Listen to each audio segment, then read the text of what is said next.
Plus, we're at the music festival, giving a stage to the performers who are often overlooked.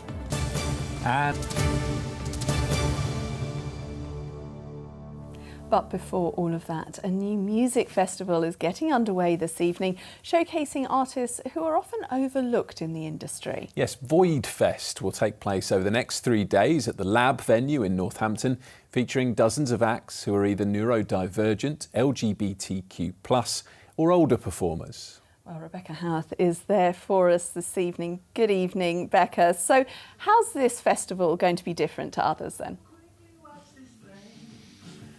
Good evening, Tonya. Well, there will be a few key differences, and I will get onto those in just a moment. But first of all, I thought I'd explain a bit more about where we are. So, as you said, we're at the Lab venue in Northampton. Now, I know it's looking pretty quiet at the moment, but I can assure you it's going to look a lot busier later. They've sold more than 100 tickets for Voidfest. Now, the festival is all about bringing musicians from different backgrounds together, and the organiser, who's been very busy, is Alex Botton. So, Alex, tell me about this festival. How is it different, and how are you making it more accessible for people? Well, we're trying to do something that's going to bring some money in for the Lab, for the venue, because it's such an integral part of the local scene. For us as the Avoid Collective, it's been part of it because we're about diversity, we're about inclusion, and this venue really represents that to us. And tonight we've got our own bands down here, we've got our friends picking new promotions upstairs, running a letter showcase, and we're trying to make it a bit more accessible by having things like the lights that aren't going to be flashing for people who are photosensitive, and even little things like telling people where the loos are and having a clock so the bands know when to stop. And I think it's really important.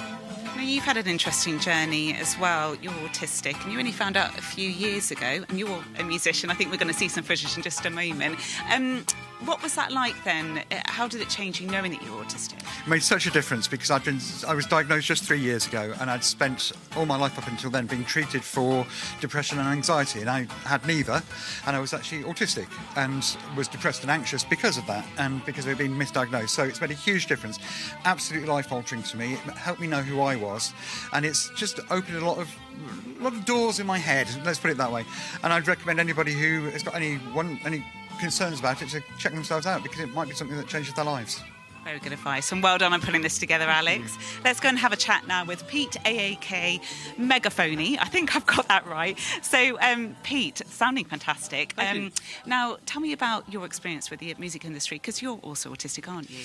Yeah, so, I've been playing music from a very young age. I got my sort of diagnosis at a young age. And being in bands basically helped me become, just helped me fit in, basically. And to the point where my parents even questioned whether it was an accurate diagnosis. But music has brought me community. This place, the Lab, brings community, and it's a real asset to this whole town. Fantastic. Well, good luck tonight. Not that you need it. You're sounding so good. So, as Alex was saying, all the funds raised will go towards the Lab venue, and the hope is this brings people from all communities together. And I think we're going to finish off with a song with Pete.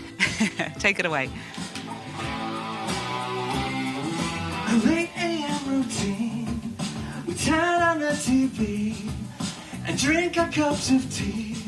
We got so much to do, but we'll quickly watch this thing. Oh, sounded brilliant, aren't they? So good. Let's hope it goes off well. Brilliant. Now then,